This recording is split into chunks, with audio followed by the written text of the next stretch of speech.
2 Timóteo capítulo 3, versos 16 e 17, eu farei esta leitura.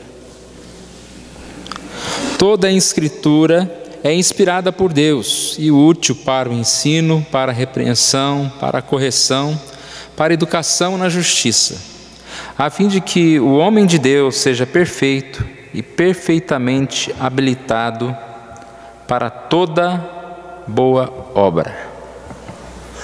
Obrigado, Senhor Deus, por esse momento que nós nos reunimos aqui na Tua casa.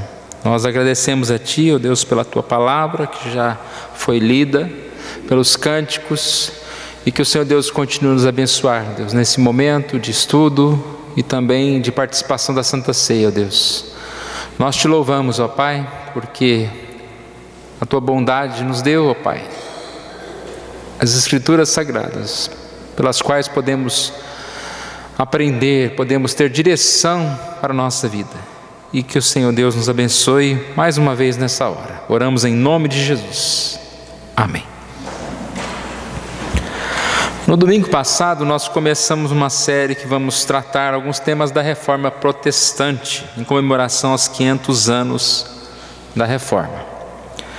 O que foi a Reforma? Resumidamente, nós podemos dizer que a Reforma é marcada por uma ação de Lutero. No dia 31 de outubro de 1517, ele afixou à porta da abadia de Westminster as 95 teses. Na verdade, ele estava convidando a comunidade acadêmica local para um debate a respeito de algumas coisas que estavam bem erradas com a igreja. A venda de indulgências, que era a exploração financeira, negociando salvação e bênçãos. O sacerdócio universal dos crentes, que é a questão da necessidade de intercessores, dependência do clero, e outras questões. A Reforma Protestante, então, para nós, é um marco histórico, porque é um tempo de reavivamento. E esse ano nós estamos completando 500 anos desse tempo. E nós sabemos que o mesmo Espírito Santo que tocou na vida daqueles irmãos para verem que a igreja não estava muito bem, é o Espírito Santo que toca em nós hoje. Só que naquela época tinha uma igreja que não estava muito bem. Hoje nós temos tantas denominações, tantas diversidades aí de pessoas, e nós infelizmente percebemos que não é só a igreja católica, né? Muitas igrejas não estão muito bem. Precisa haver reforma. E não precisa ir nas igrejas. Podemos ver na própria igreja presbiteriana. Não precisa ir só na igreja denominação. Na nossa própria vida, nós precisamos dessa iluminação do Espírito Santo de Deus, para voltarmos à palavra de Deus, para ver o que está errado. Qualquer tipo de acomodação, qualquer tipo de tolerância, né, ao pecado não está bom. E é preciso refletir sobre isso. Nós estamos falando basicamente sobre um dos temas da Reforma, chamado 5 solas. São princípios e argumentos usados na época contra a Igreja Católica. Como nós falamos, como o nosso tempo é diferente hoje, nós não estamos falando contra a Igreja Católica em si, mas qualquer igreja que se afaste desses temas principais, que são a respeito da salvação, a respeito desta questão da palavra de Deus como única regra de fé e prática. Então nós temos aqui essa lista. Pode passar um slide.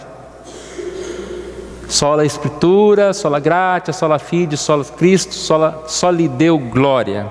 Nós começamos a falar sobre a Escritura Sagrada. Então nós não vamos ficar citando o tema, né, sola Escritura, e falando sobre a doutrina da época. Mas a ideia nossa é aplicar para a igreja local, para a vida local. Começamos a falar na semana passada sobre essa autoridade da palavra de Deus como fonte de revelação. E nós vamos falar um pouquinho mais sobre isso ainda, sobre a palavra de Deus como fonte de revelação. Se os irmãos estão bons da memória, nós falamos a respeito da palavra de Deus como a única regra para nós. Vivemos num mundo de reivindicações de verdades, né? Concorrência de verdade, né? Todo mundo falando, não, eu estou certo, eu estou certo. E quando eu falo questão de verdade, não só em relação à Bíblia, mas em relação a todos os assuntos. O que pode, o que não pode, como deve ser a vida, como deve ser o casamento, como deve ser a nossa relação com as finanças, o que é ser honesto.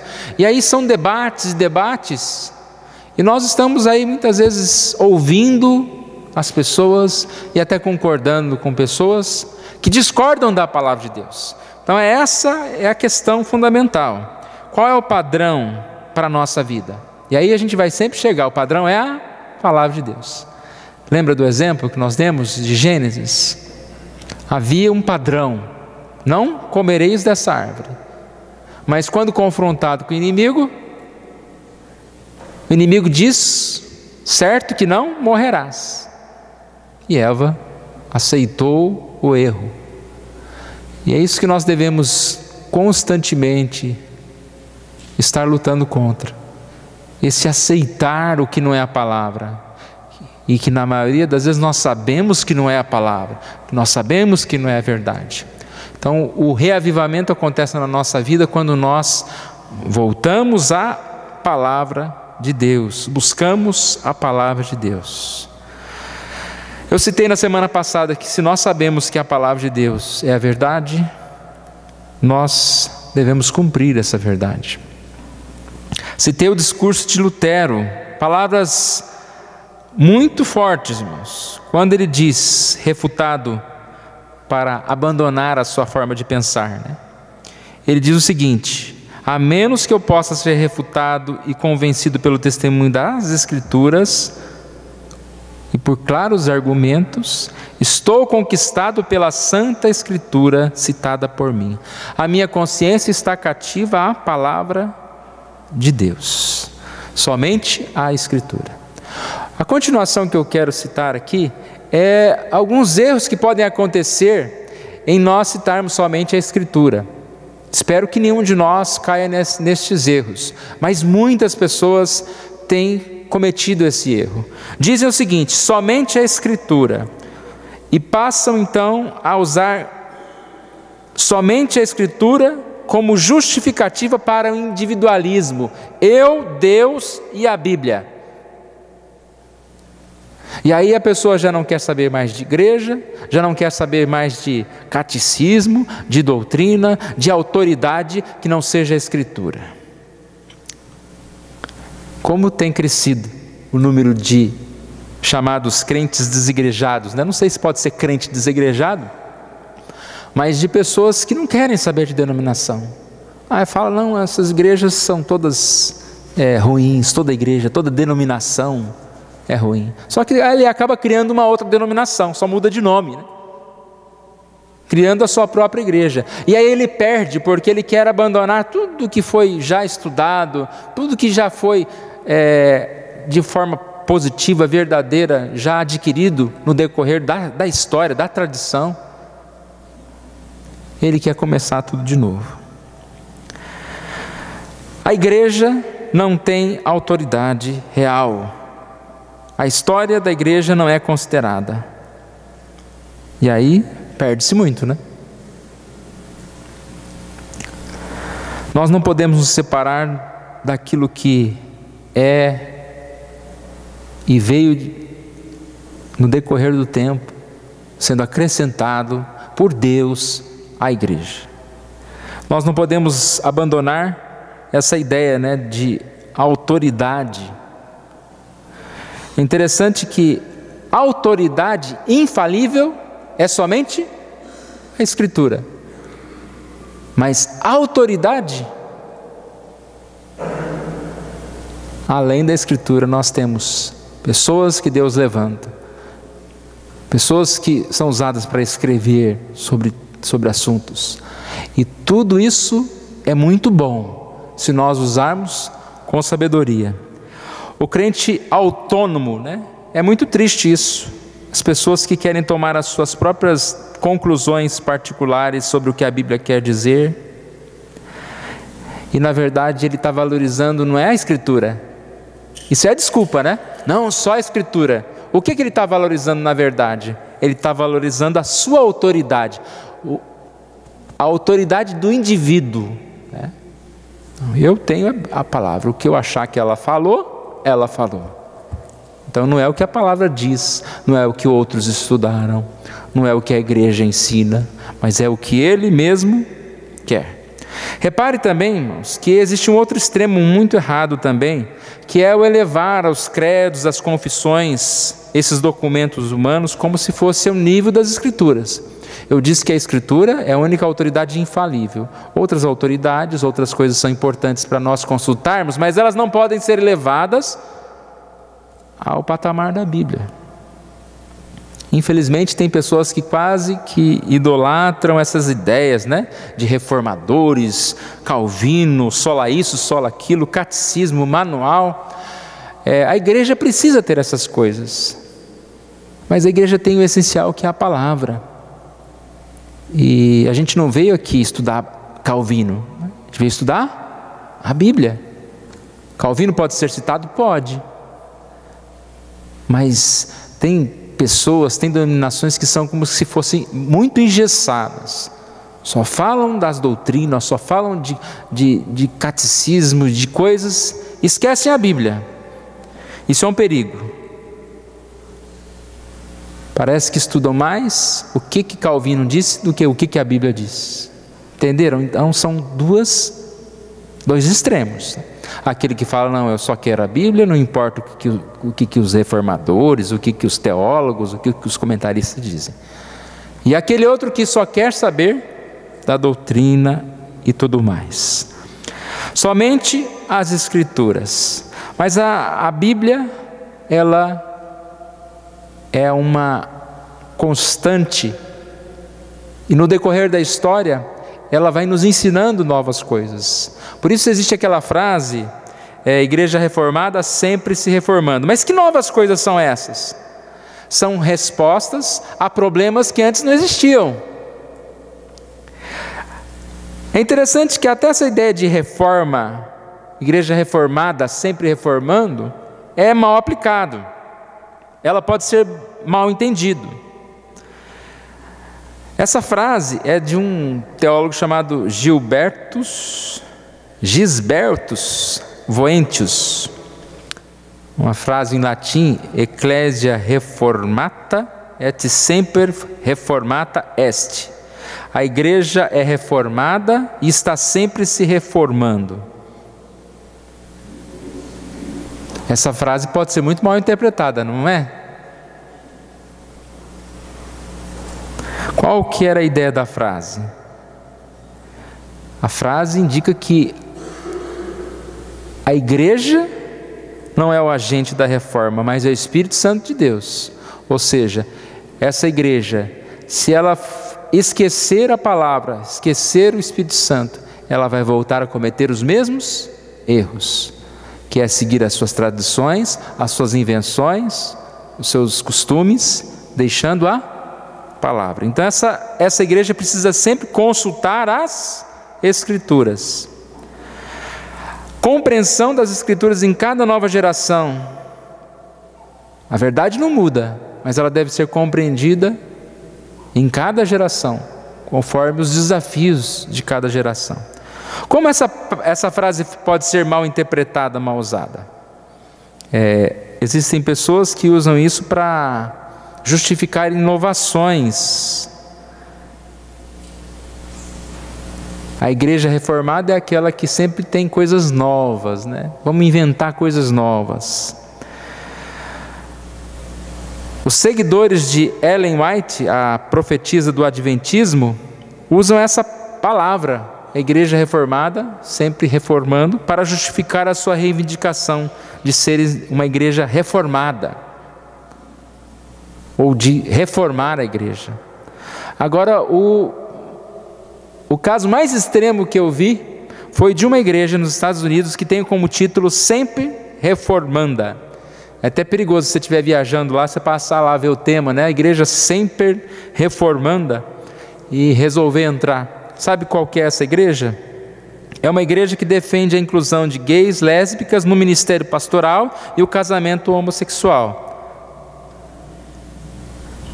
Diz lá a matéria que eu li, que o grupo adotou este lema porque entendeu que ele expressa o princípio mater da reforma, que as igrejas reformadas devem mudar a cada geração para se contextualizar às mudanças da sociedade, da cultura e das novas compreensões. Então entendeu errado, né? Porque a reforma é totalmente o contrário disso. A reforma exatamente prevê isso. Se o mundo muda, a igreja ela tem que se reformar, ela não tem que se conformar com o mundo, ela tem que se conformar com a palavra de Deus. A igreja não pode se adequar à sociedade, é a sociedade que tem que se adequar à palavra. Então é uma ideia complicada.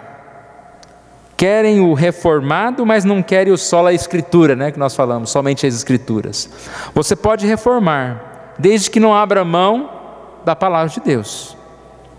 Só podemos aceitar reformas e mudanças que nos tragam mais para perto da palavra de Deus. Então, o que você quer? O que você pensa que deve mudar na igreja? Isso está de acordo com a palavra de Deus? Isso vai melhorar a palavra de Deus? Então nós podemos pensar, né, numa forma de expor a palavra, nós podemos pensar numa forma melhor de cantar, nós podemos mudar muitas coisas, mas sempre de acordo com a palavra de Deus. 500 anos de reforma, irmãos. A nossa única regra de fé e prática é e deve ser a palavra de Deus. Lembra que nós falamos na semana passada? O problema da Igreja Católica não foi negar que a Escritura era uma regra de fé e prática. Qual foi o problema? Negar que era a única regra de fé e prática. É esse o grande erro de muitas igrejas, muitas denominações e de muitas pessoas. Quando você fala sobre a palavra de Deus, não, nós cremos na palavra de Deus. Mas juntamente com a palavra de Deus, tem a ideia do profeta, tem a ideia do apóstolo, tem a ideia da tradição, com certeza acrescentando outras coisas paralelas. E quando se fala também da Escritura, o maior problema é a interpretação errada das Escrituras. Eu creio na Bíblia, mas a Bíblia fala isso. Não, a Bíblia não fala isso. Como nós vamos vivenciar isso nas nossas vidas, irmãos? Como ter a Bíblia como única regra de fé e prática? Lembra do que Lutero disse? A minha consciência está cativa à palavra de Deus. Agora repare o grande problema que nós encontramos aqui.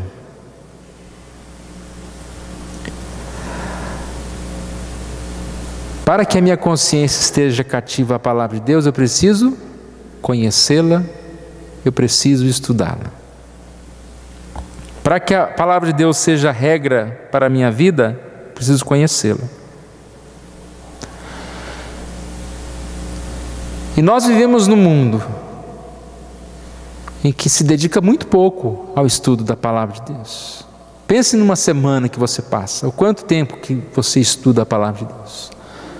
Nessa mesma semana, pense o quanto de tempo que você passou ouvindo entrevistas de pessoas que estão contradizendo a verdade, assistindo filmes, conversas no trabalho e tudo mais, e tudo mais. Você recebe um bombardear de informações diárias. Quantas e quantas informações. O tempo que a gente passa na palavra de Deus, às vezes é muito pequeno em relação ao tempo que a gente ouve tantas coisas. Aí alguém pode dizer, não, mas Deus colocou a palavra no meu coração, eu sei o que é certo, o que é errado.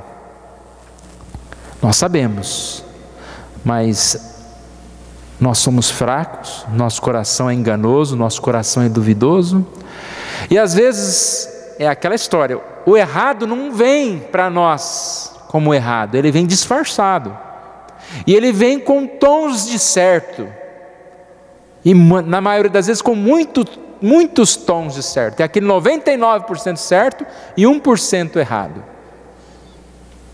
Se 1% está errado, está tudo errado.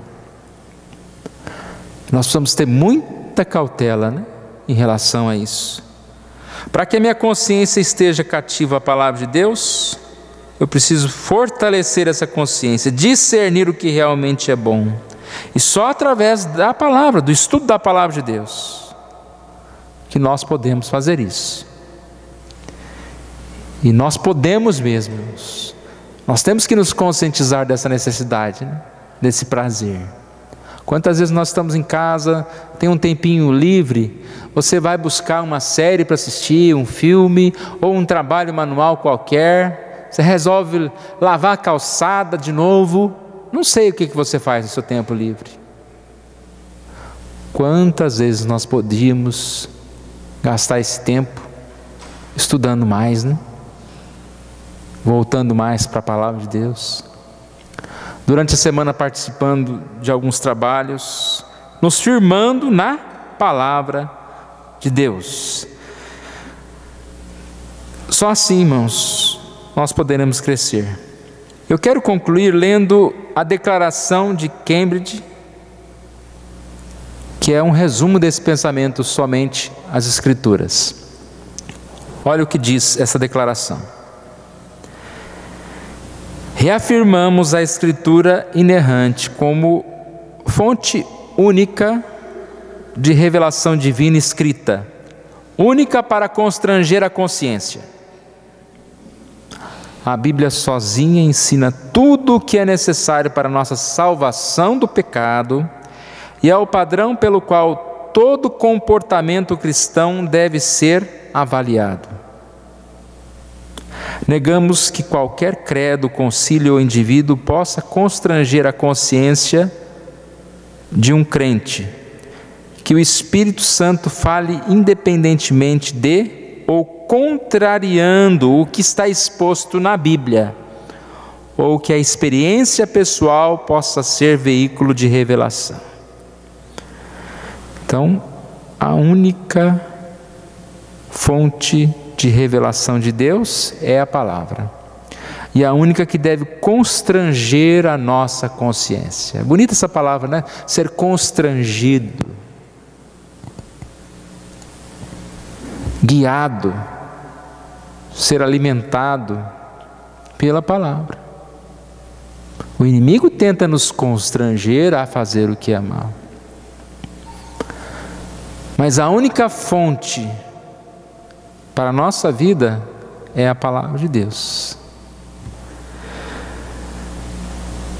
2 Pedro capítulo 1, verso 20 e 21, na linguagem NVI, diz o seguinte: antes de mais nada, saibam que nenhuma profecia da Escritura provém de interpretação pessoal, pois jamais a profecia teve origem na vontade humana, mas homens falaram da parte de Deus, impelidos pelo Espírito Santo. Por isso que a Escritura é a única fonte de revelação de Deus. O que ele está dizendo aqui? Que a profecia, a palavra de Deus, ela não provém de uma interpretação pessoal, do que Paulo achou que Deus disse, do que Moisés pensou em escrever, mas teve origem em homens que falaram da parte de Deus, impelidos pelo Espírito Santo. Consciência cativa essa palavra, irmãos. Enquanto muitos falam aí o que pensam, nós temos a verdade.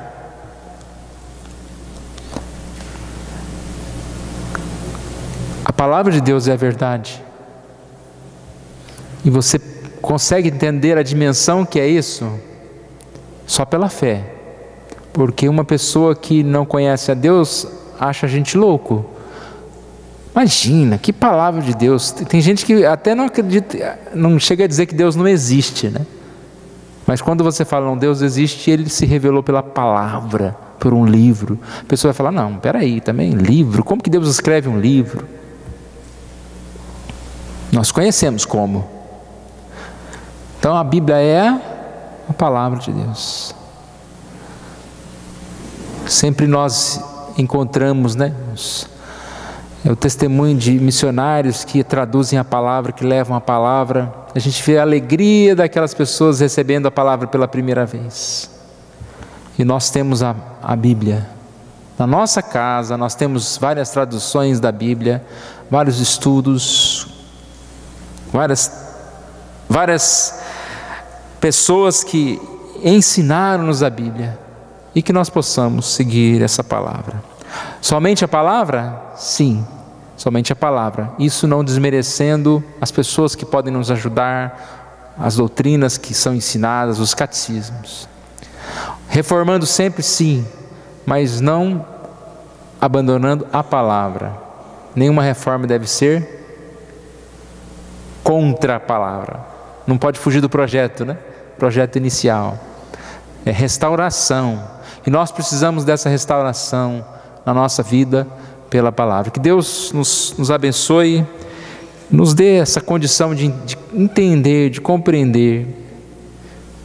O Espírito de Deus tocou naqueles irmãos, mudando a igreja, mudando o rumo da história, fazendo com que o avivamento acontecesse em vários países, surgindo igrejas fiéis ao Senhor.